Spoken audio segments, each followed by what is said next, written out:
नमस्कार, मैं हूं मोहित। आप देख रहे हैं टीवी 9। बिहार सरकार ने खुले में मांस बिक्री को प्रतिबंधित किया है और इसके साथ ही जो खुले में जो मांस की बिक्री होती है अब वो बिहार में नहीं होगा।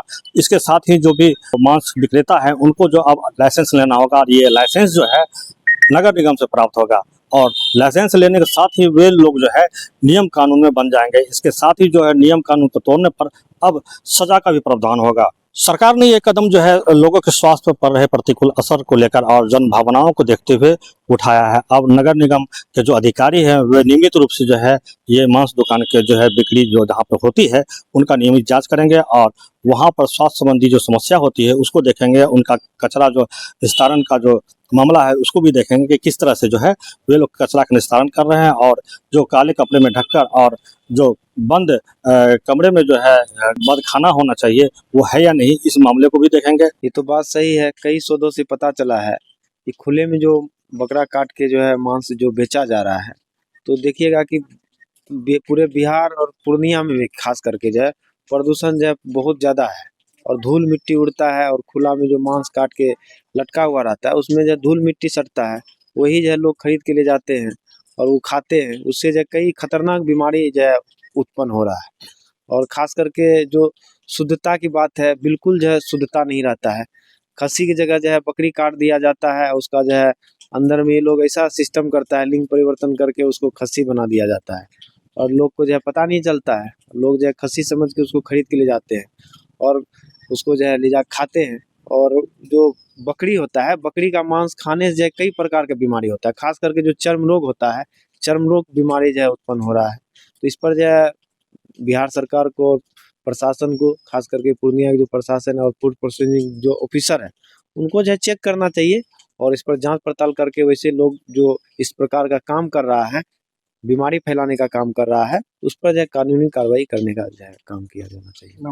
वही जो पशु चिकित्सक हैं वो भी बताते हैं कि जो खुले में मांस की जो बिक्री होती है उससे विभिन्न प्रकार के बीमारियां होती है और जो खुले में मांस की बिक्री होती है उससे मक्खी बैठती है। जो मक्खी जो है विभिन्न तरह की बीमारी जो है अलग दूसरी जगह फिर जो है लोगों को दे देती है। इसके अलावा जो है जो खस्सी बकरी जो काटा रहता है उसके पास में अन्य जो बकरियां खस्सी जो रहती है उससे जो है अलग तरह की बीमारी जो है वो लोगों को मिलता है। जो पशु चिकित्सक है वे भी जो है संभल कर लोगों को जो है पूरे सड़कों पर जो है जो मांस की बिक्री होती है उससे परहेज करने की सलाह दी है। उनका कहना है कि मांस की बिक्री जो है बंद रूम में होना चाहिए और जो कपड़ा है कपड़े को से ढक के जो है मांस की बिक्री होनी चाहिए ताकि उसके ऊपर जो है मक्खी वगैरह ना बैठे। जी सर, ये दूषित मांस वगैरह जो मार्केट में लगा रहता है रोड किनारे, उसको खाने से किस किस प्रकार की बीमारी हो सकता है?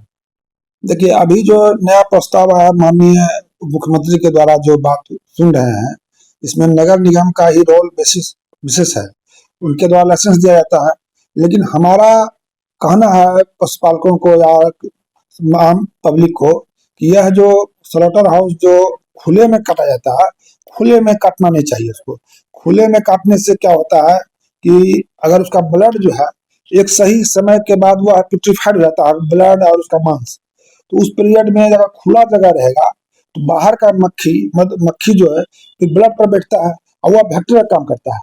वह बीमारी को ट्रांसपोर्टेशन काम करेगा, कहीं और जगह बैठेगा तो वह हाइजेनिक नहीं होगा।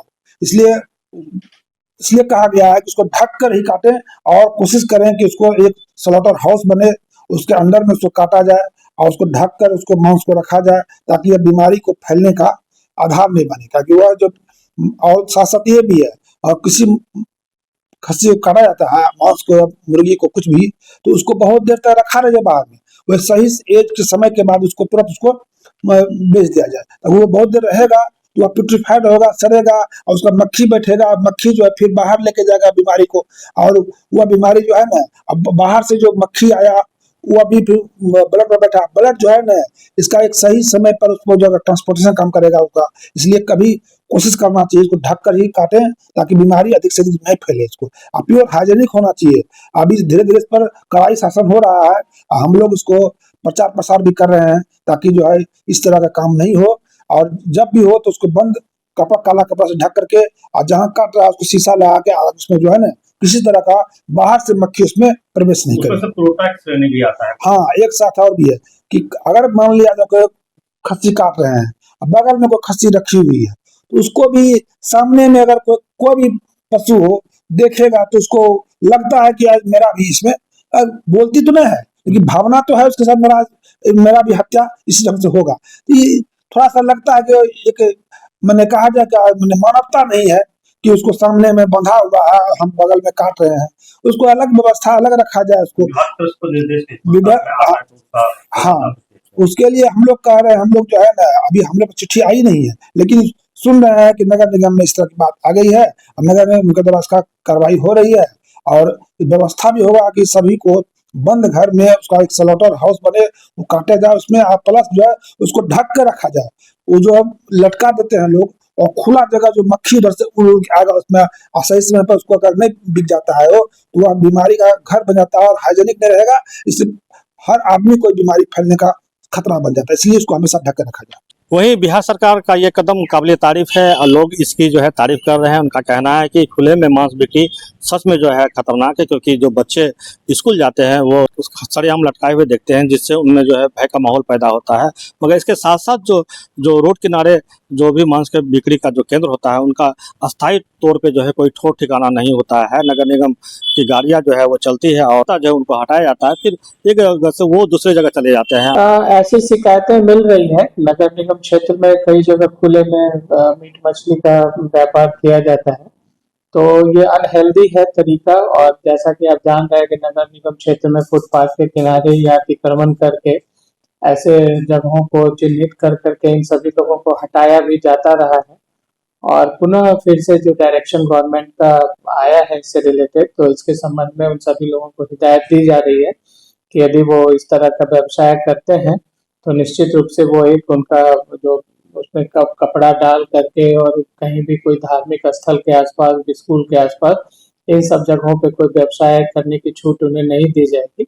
उसको सख्ती से निपट करके उसे हटाया जाएगा। और जो भी इस प्रकार का व्यवसाय करते हैं तो वो एक काला कपड़ा डाल करके या उसमें एक पर्दा डाल करके इस तरह से कि वो आम जनों को वो सीधा उसका वो चीज़ दिखलाई न दे, एक पर्दे के आड़ में निश्चित रूप से ये करने के लिए। और इस तरह का हम लोग अभी अभियान चला रहे हैं। एक बार पहले उनको वार्निंग देंगे, उसके बाद भी नहीं मानेंगे तो सख्ती से इस पर कार्रवाई की जाएगी। लाइसेंस लेना भी आवश्यक हो सकता है।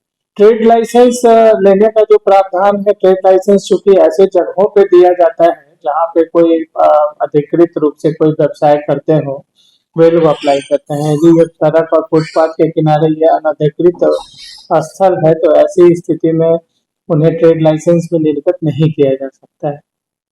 इस पर भी ध्यान रहेगा आने वाले दिनों में। जिस हिसाब से बिहार और पूर्णिया की आबादी बढ़ रही है, सरकार को चाहिए कि जगह जगह जो है बदशाला का निर्माण करे, ताकि जो स्वच्छता का ख्याल जो है वो रखा जाए। साथ साथ जो कचरा निस्तारण का जो काम है वो काम जो है सही ढंग से किया जा सके।